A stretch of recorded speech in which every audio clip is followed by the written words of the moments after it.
Welcome back. I am back at the Bellagio on a Friday night. I'm actually backed up with another vlog because editing takes quite a while. I had a couple questions about my playstyle and specifically my bet sizing, which I think this video does a pretty good job illustrating. I also had a suggestion to play at the Venetian, which I may do later tonight. So if you have a suggestion on a place you'd like to see me play, look at the room, or if you're more of a tournament player, I do play tournaments from time to time. Thank you so much for all the support, and I really hope you enjoy. Within the first few hands, I pick up deuce 3 of hearts under the gun. Again, I really want to control the narrative of what kind of player I am. I know when I'm sitting at the table and a new player sits down, I want to figure out, is this player tight? Are they loose? Are they giving action? So especially when it's early and I'm raising from under the gun, here I get one caller. I flop an open end straight draw. That's good enough for me to continue here. Unless he has a queen, early on especially, he's going to have to fold to a bet like that. In general, I want people to think I either have a really strong hand or absolute air. Here I pick up ace 10 of hearts in the big blind. There's a strong case for raising. I elect to check. Of course, hindsight's 20/20, but I flop top 2 pair. Now it gets checked to me, it gets checked around. The turn couldn't be better as it brings in my full house. It also brings in a flush. I'm deciding whether to just call or raise, hoping to bring the other player into the pot. That doesn't happen. When the player to my right puts out another $10 bet, it's time to raise it up, but I don't put her on an ace. I don't put her on a flush. I decide to raise it up to 30, hoping she'll call. I think you'll see this throughout the video, but in general, in terms of my sizing strategy, I like to bet my weak hands and my strong hands right around the same amount. Here it's checked to the button.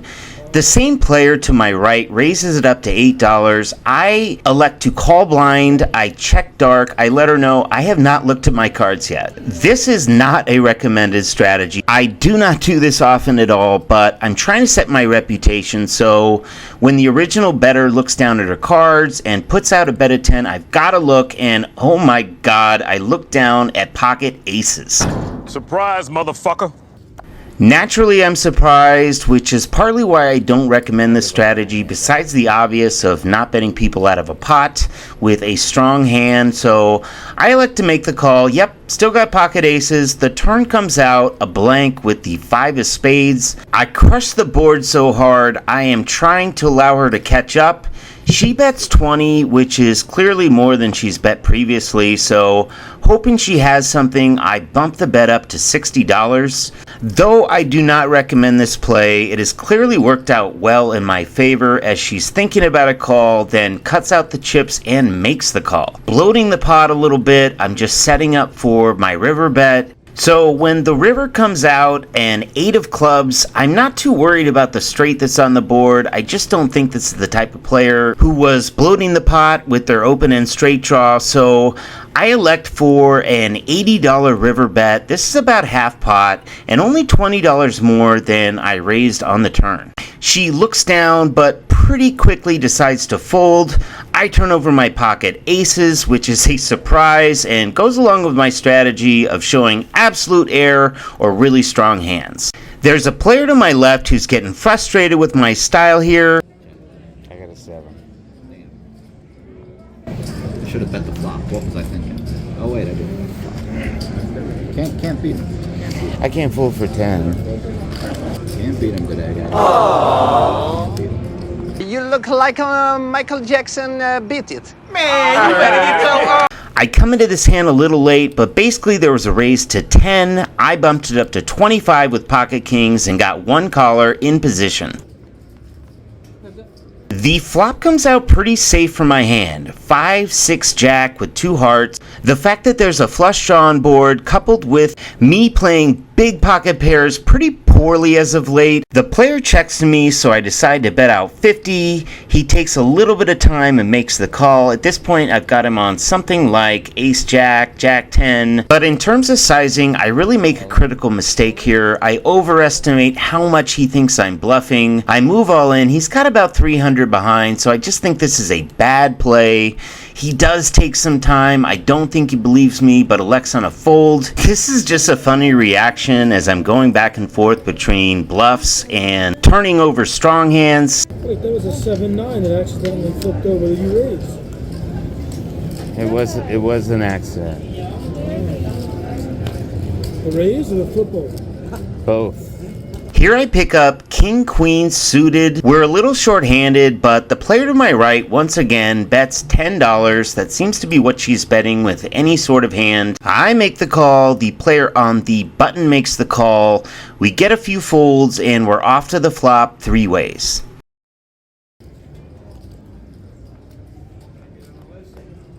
The flop comes out and it is 7 Jack 4 with 2 clubs, giving me a big flush draw, a backdoor straight draw. So when the player bets 20, I'm still in position, the button folds, I elect to call. The turn comes out an ace of spades, giving me a gut shot straight draw to go along with my king high flush draw. So with a bet of 15, I'm definitely not going anywhere. I found myself in a lot of drawing situations here, but I'm definitely getting the price. So when the 10 of spades hit, I literally could not ask for a better card. Not only do I have the nuts and Broadway, but a very disguised hand. The player bets out 50, 105 is all she has left, so I go all in. She thinks for a second, but ultimately just has to make the call. I turn over king queen. She had pocket kings. It takes a second for her to realize what I have, because again, the flush draw would have been pretty obvious, but the backdoor straight draw made it there. Here I pick up Jack 8 of hearts a few hands later. I make the call on the button, the small blind calls, the big blind checks his option, and we're off to a flop 5 ways.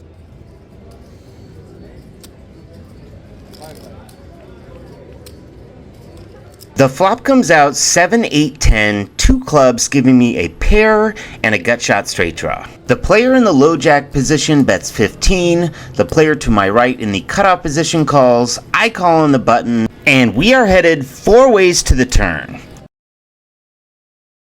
The turn comes out the ace of hearts, giving me a flush draw to go along with my pair and gut shot straight draw. With 2 flush draws and a straight draw on the board, I really don't know how anyone can just bet 15 into this. I mean, I have the perfect price, and the river comes a perfect 9 of diamonds, giving me the jack high straight. Now it gets checked around to me in position. I'm trying to find a size bet where I can get a call or two from another player at the table, 4-handed. The player to my immediate left in the big blind goes ahead and makes the call, but we get 2 folds. I turn over my hand and it's the winner. I take the pot down. Yes, I am a luck box this night with draws, but no one is betting an amount that would get me off my hand. So when I find myself under the gun with 6-4 spades, I just go ahead and limp in. I mean, there just hasn't been many raises pre-flop at this table, so I am running pretty good. I'm going to see a flop along with every other player at the table except for one. The flop once again gives me a flush draw and another gut shot straight draw. I really don't know why the player 2 seats to my left bets to 6 and then multiple people fold, but I'm certainly not going anywhere. This particular night, clearly I am flopping and turning all sorts of draws and never getting bet out of a single pot.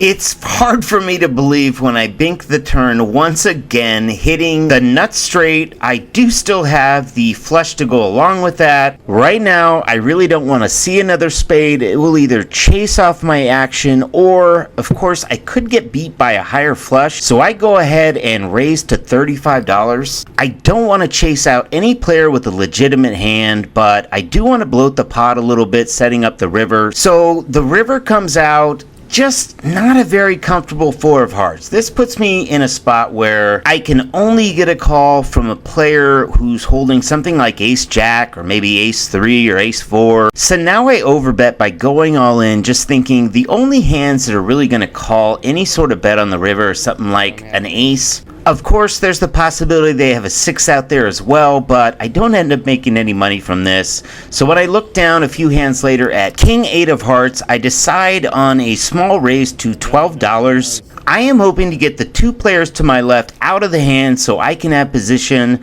Unfortunately, the player on the dealer betting calls. We're off to a flop, and surprise, surprise, I flop another flush draw. It takes a little bit, but the player on the button takes a while, which kind of raises my alarm bells, decides to bet $24 with essentially 29 behind. I'm thinking about what I want to do, but I know, hey, if the other player in the hand makes the call, I'm making the call too. So that's exactly what happens, and we're going to go to the turn.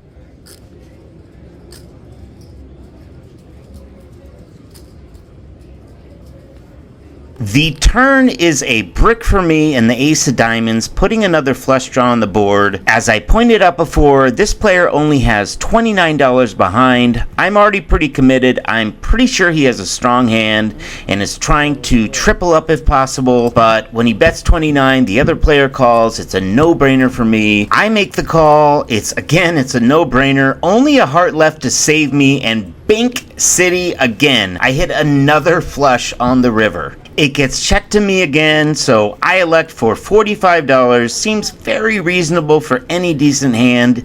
I think this player was on a draw, so he folds. I announce I have a flush. I turn over my hand, and once again, I am good. I scoop a decent pot, add it to my stack, and yes, I'm hitting a lot of draws, but again, I am just getting the right price for everything tonight. Here I am in the small blind with a pretty raggedy Jack 7.